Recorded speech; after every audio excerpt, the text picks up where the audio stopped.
So, David Wood is in my house, and so is Irvin from Operation Apologetics.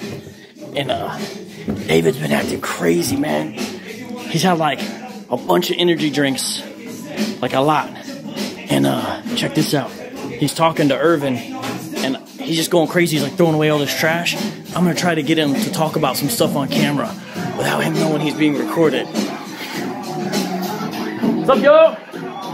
Hey, what's going on, guys? What's up, Irvin? What y'all doing? What are you listening? Oh yeah, you know.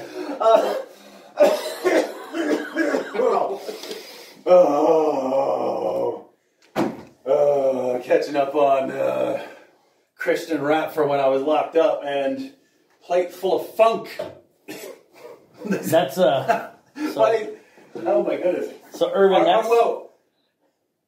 Are they deliberately copying House of Pain? They are heavily influenced by their style. So back in like 1996,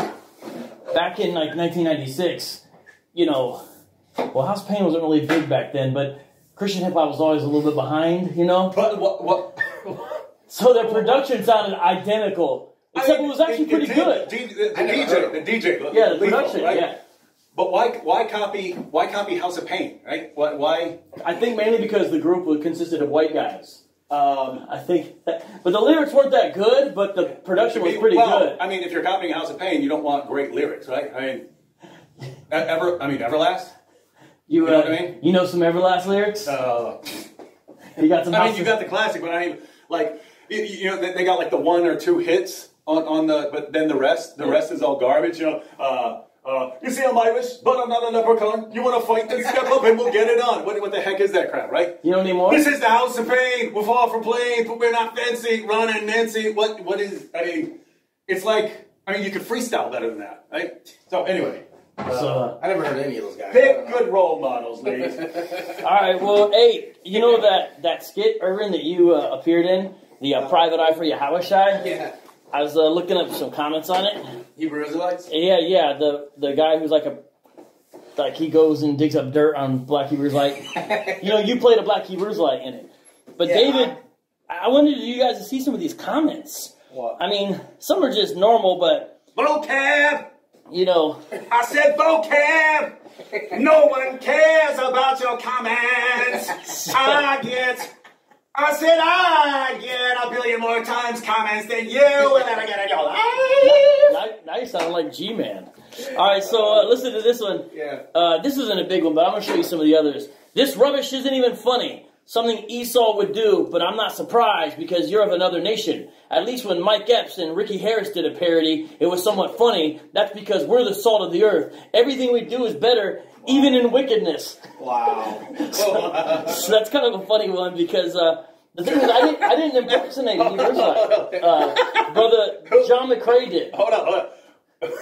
Who orders a donut like this? Well, let me see. What? It's a donut. Okay, look. At some point, someone actually walked into a Dunkin' Donuts and said, I want a donut with frosting all over it.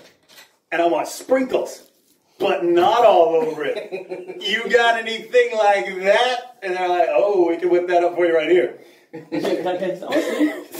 So what do you think? That's all you there. What would be a good name for this donut? Ooh. What would be a good name for that donut? Okay, no options. All right, well, look. So this is Inspired Cosmo. You will all be put to death. And then check this one out. This one's funny because you know how I have Lashawan Kodash, their fake Hebrew language in the skit? Yeah. This guy actually uses it in his response, and his name is also a Lashawan Kodash name. So this is Judah Yahawada. He commented to your... Yeah, Judah Yahawada, and he says, blasphemy. Yahweh Bahashem Yahawashai is going to destroy you and your family. So these are some of the comments on the video. That's actually good though, right? Because why? I don't want death to my family. Why is that good? Well, I mean, think about it, right? You're kind of you've had a channel for years, but you're still kind of just getting started in terms of taking things to another level, right? So, if you think about it, right? Why are they commenting instantly on your stuff, right? They're coming at you instantly. As soon as you say anything, as soon as you post any video, they're coming at you, bombarding you, right? That kind of means they're worried about you, right? They're worried about what you're doing. But apart from that, I mean, that's built into certain ideologies, right? So you're saying Black Hebrew Israelites and Islam primarily, right? Also, some of the new atheists are similar. They're not in terms of violence. Usually, it happens. I have gotten violent comments from atheists, but it's a lot more rare. Yeah. So, like certain theological doctrines breed certain behaviors. Well, the similarity is that the primary methodology seems to be heaping abuse on people in an effort to control. There are social justice warriors who are like that too, right? So you've got the Hebrew Israelites, you've got not all Muslims, but you have lots of Muslim apologists, lots of internet trolls, and a lot of internet Muslims. The Dawkins style new atheists and of course social justice warriors and stuff, Antifa and stuff like that. But the idea is. And there's a reason for it. There's a reason they use this methodology. It gets them what they want, right? If you start out, you're brand new, and you're starting out, right? You're starting out. So we can tell you exactly what's going to happen before it even happens, right? As soon as people catch on to your videos and start seeing, even if you're being perfectly nice, if you're criticizing the Quran, if you're criticizing Islam, and matter of fact, you're going after both groups, right? You're dealing with Hebrew Israelites and.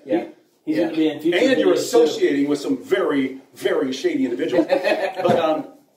But so if you're doing that, right, as soon as they catch on, they're coming at you, right? But it's not going to be to respond to your arguments. Someone might occasionally respond to your arguments, but the main thrust will be heap endless abuse on you. And the reason for that is that works with a lot of people. I mean, I've seen Christians come out, I have a heart for Muslims, I want to do apologetics dealing with Islam and stuff. And all of a sudden, after threats and, especially if it's a woman, calling her whore, stuff like this, just heaping endless abuse, talking about their families, digging up dirt on their families. Yeah, they'll blasting. They'll even talk about your kids. Talk about things you grabbing pictures of your kids, posting around, all kinds of stuff, right? And most people can't take that, right? Because you could be doing all kinds of things with your life.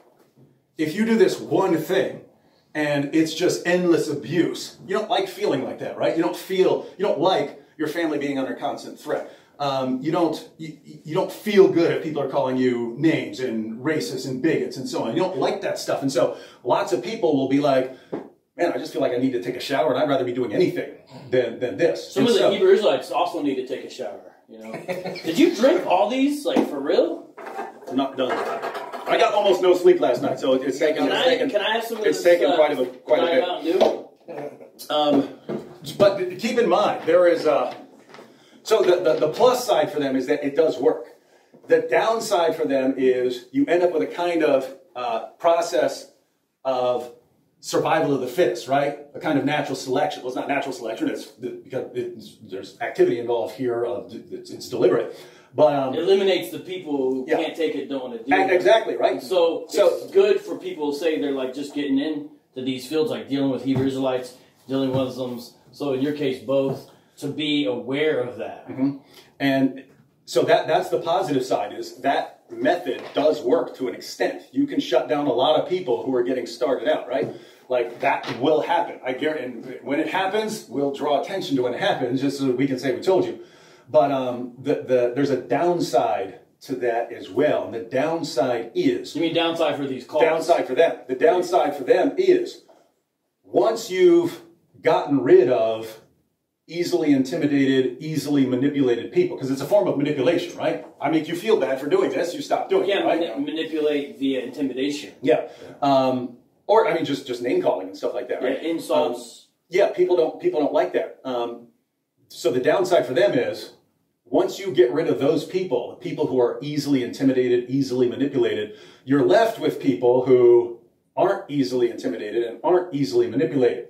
And so, in other words, like, if you think of jihad, people who, after 9/11, lots of people were concerned about jihad. lots of people spoke out about it. If you start speaking out about it, people called you racist, bigot, hate monger. Oh, you're criticizing an ideology, therefore you want all Muslims killed. That's that sort of idiotic nonsense, right?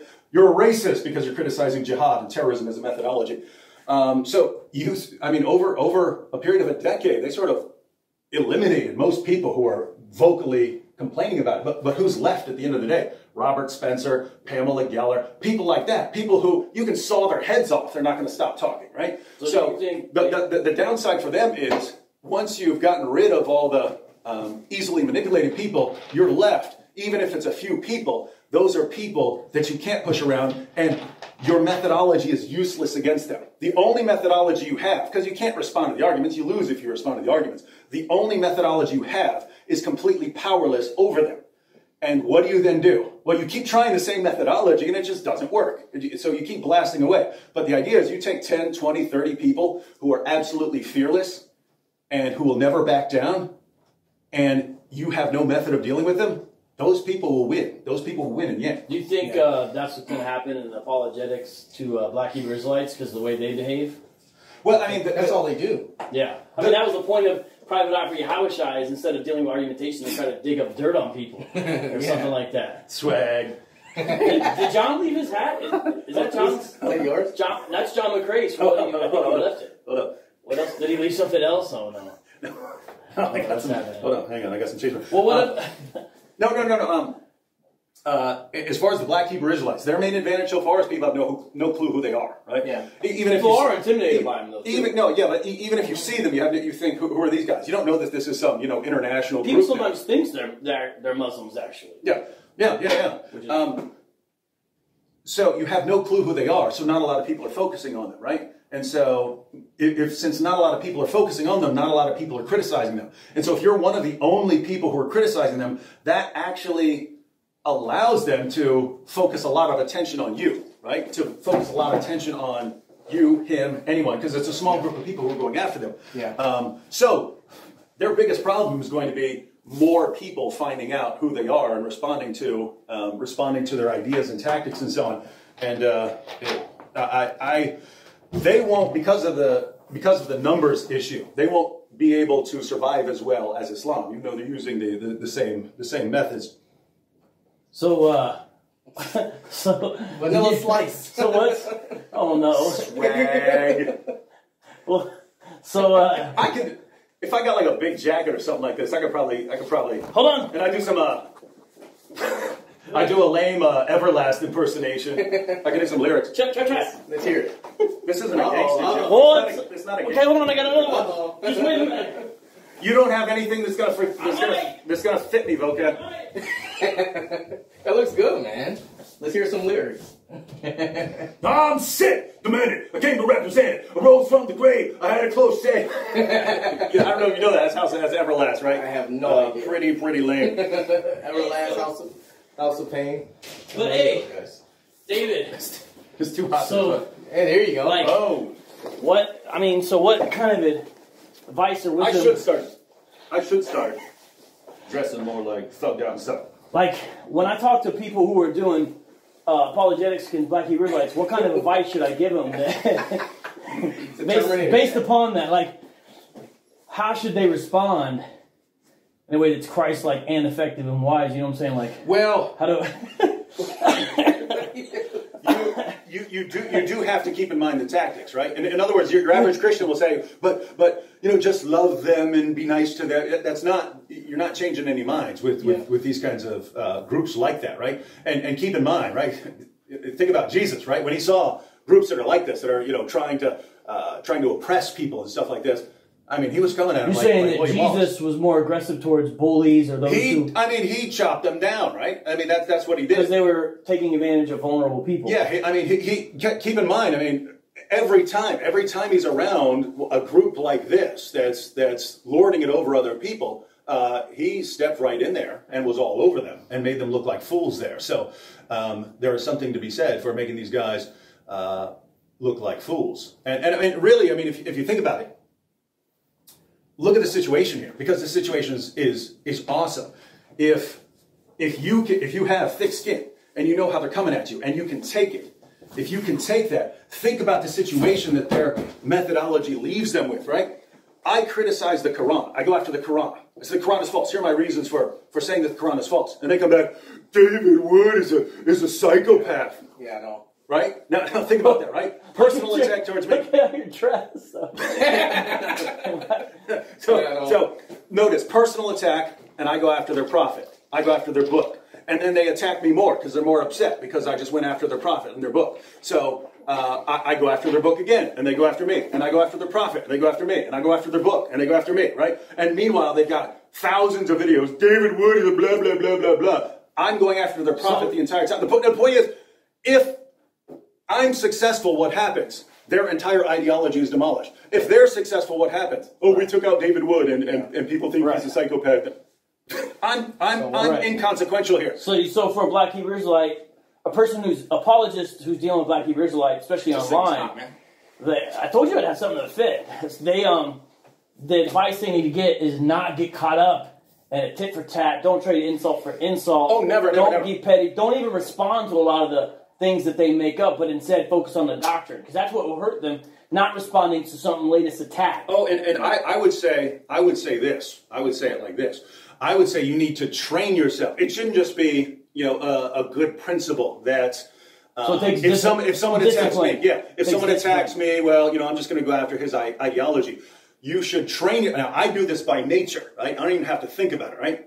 When you do look. That's what you look like. White trash. Naughty by nature. The second you said I do this by nature, look, doesn't it? Because of with the beanie and the shades. Do you know who Tretch is? I don't know any of these. I don't know who White Hip Hop Tretch is. Parade. Oh yeah. Oh yeah. Do you know any OPP or do you know any Naughty by Nature raps? Yeah, OPP. Can you say any part of the song? No. Okay. I was gonna try. You've had so much energy drinks. I figured you might.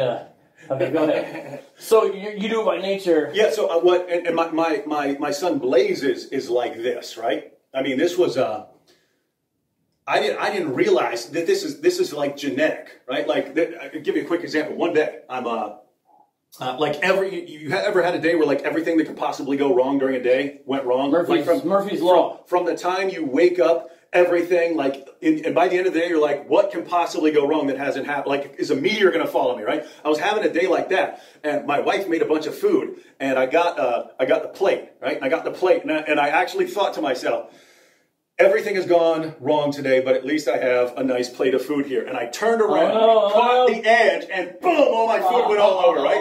And I just went, I give up. And I walked into the bedroom, and I just laid face down on the bed, and I gave up for the rest of the day. I just sat there, right? And so, anyway, it was a situation like that, and this was like a week later. And my son Luke, who's my oldest son, he's sitting there freaking out because Blaze won't stop pestering him, and he's going, oh, I can't take it. Blaze won't leave me alone. Blaze won't leave me alone. And Luke, I'm like, Luke, you need to calm down. If Blaze is making fun of you, you need to have some self-control and realize, hey, these words aren't hurting you. And I said, look, I'll show you how to do it, right? I said, Blaze, come in here, right? So I got Blaze in there right in front of Luke, and I said, Blaze, I want you to tease me, to pick on me the same way you would tease and pick on Luke. And he looked at me like, no, I'm going to get in trouble. And I was like, you're not going to get in trouble. You're not going to get in trouble. Whatever you say, you're not going to get in trouble. And he goes, oh, look, I'm Daddy. I've got a plate of food, but I don't know how to carry it. I dropped all my food. I guess I'm going to go sit out on the bed and cry. I'm going to cry like a baby. Cry, baby. And I was like, oh, my goodness, right? I was like, I wasn't crying, Blake. Now notice he got me, right? I was prepared. I'm trying to show Luke how not to let Blaze get him upset. And he picked the one thing that I was still mad about, right? And he jumped on that and got me to flip out, right? So do you have more sympathy for Luke now?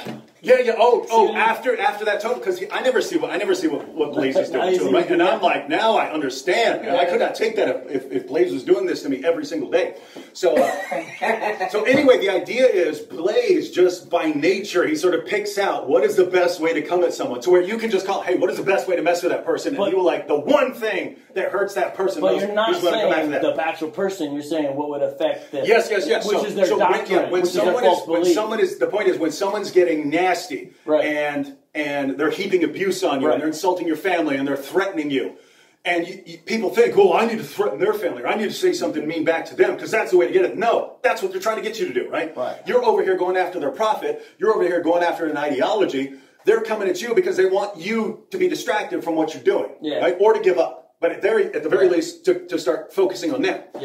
What is the actual best way to, if you wanted to get back, if you wanted to respond, keep going after their ideology. Attack their false doctrine, attack the leaders of their camps, attack the false prophecies they've made, remind them of those things. And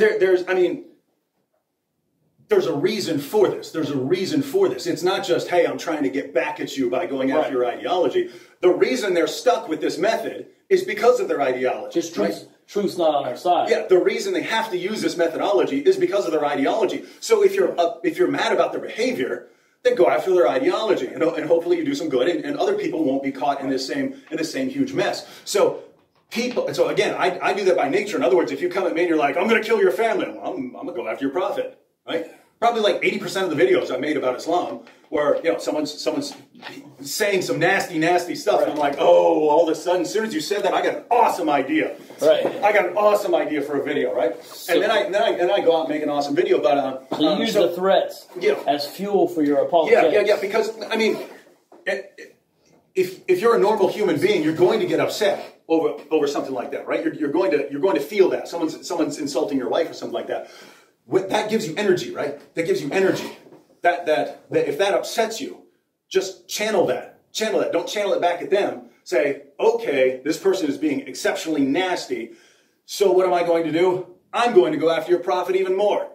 And so if people can train themselves to do that, oh, they're heaping abuse on me, so I'm going to go after them more. Guess what? Then you got a little cycle, right? You go after their ideology more, which forces them to come at you more, which then fuels you more going after their ideology. And guess what? If that cycle continues, their ideology eventually crumbles to the ground, and there goes the behavior. Swag-tastic. All right, hey, you guys want to listen to some more DDC or what? Are you going to drink this? What? I'll drink it all. Dude. Hey, that's a lot of good advice, though. For real. I hope everyone sees this. That was perfect advice. We need to take that into account. All right, y'all. See y'all later. VOCAB signing out. Peace.